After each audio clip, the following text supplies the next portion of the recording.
Napakasaya.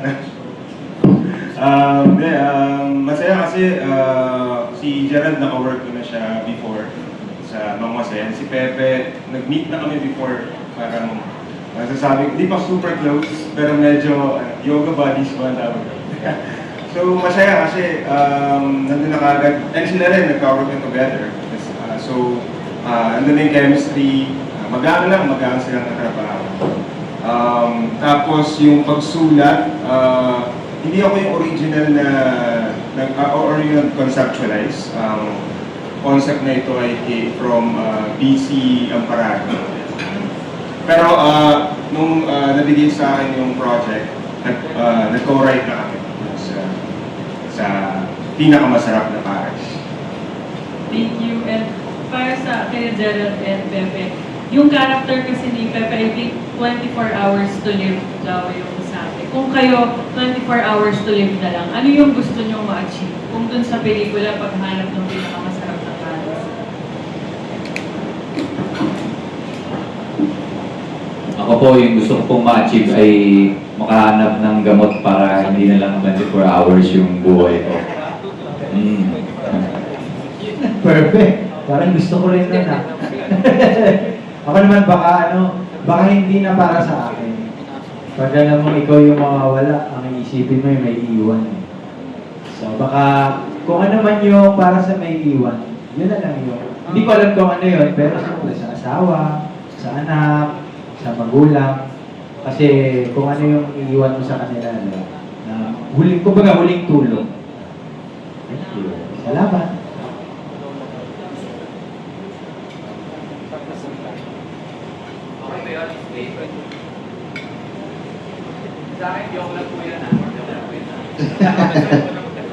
Okay po. Thank you, Ms. Kate. Maraming salamat po. Next po tayo, from Manila Standard, Nikki Wang.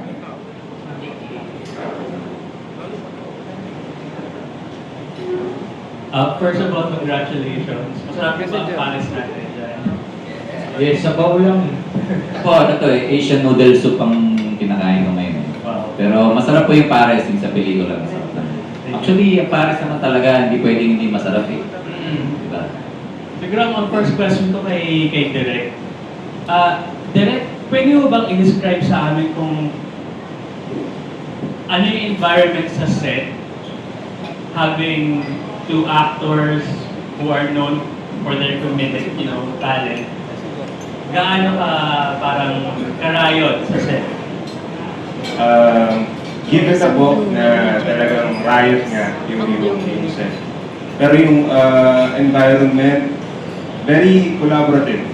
I think dito ko mas naramdaman yung magic ng filmmaking. Hindi lang po sa mga actors, maging yung mga the people behind it, sila Sir Odi, talagang yung mga kalokohan, nagmamatch talaga, nag-aalay talaga. Kaya solid po yung solid yung environment dahil siguro kung may toxic, parang wala eh. Parang di namin, kung mayroong mga toxic, hindi namin naramdaman dahil sa efforts ng production at syempre ng ating mga mahuhusay na actors. So grateful ako sa kanila. Thank you, Direk. And my next question is for Gerald and Pepe. Parehas kayong comedian. Now, parang, what do you like about each other, in a professional setting? Mauna na ako kasi si Pepe, matagal ko nang nakatrabaho, hindi pa po kami artista.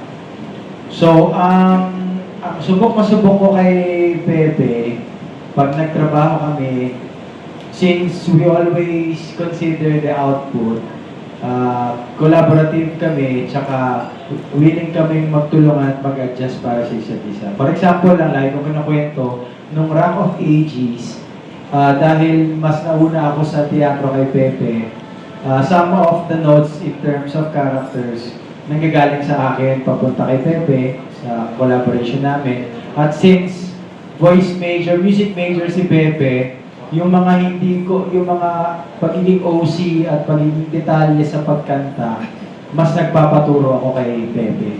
Pero eventually, tinigil mo na yung pagpapaturo sa akin kasi nilalandi mo na si Kim. Oo. Eh si Kasi Kim, mas magaling magturo yun. Siyempre. Sa kanya ka Tsaka na. may extra yung turo ni Kim. Eh. Yun. Para extended hours ba? Ah. Oo, ganun. Yan ang no-brainer yan. What about you, Pepe? What do you like about Gerald as a professional actor, comedian? Sa professional lang hindi sa personal. Professional muna. What do I like about him? Pagdating sa pagiging aktor, siguro parehas kami ni Gerald na may certain level of passion dun sa ginagawa namin na ayaw namin ng picture-picture lang. Ayaw namin ng pwede lang. Pwede na yan. Ayaw namin nun, parehas. Gusto namin talaga maganda. Maganda. Work of art. Yun. So doon naman kami nagkakasundo. Malinaw sa akin yan from Rock of Ages pa lang. Kaya kung pelikula, tatrabaho kami, magpapatawa man o magpapaiyak o mananakot. Game. Yeah. Maraming salamat.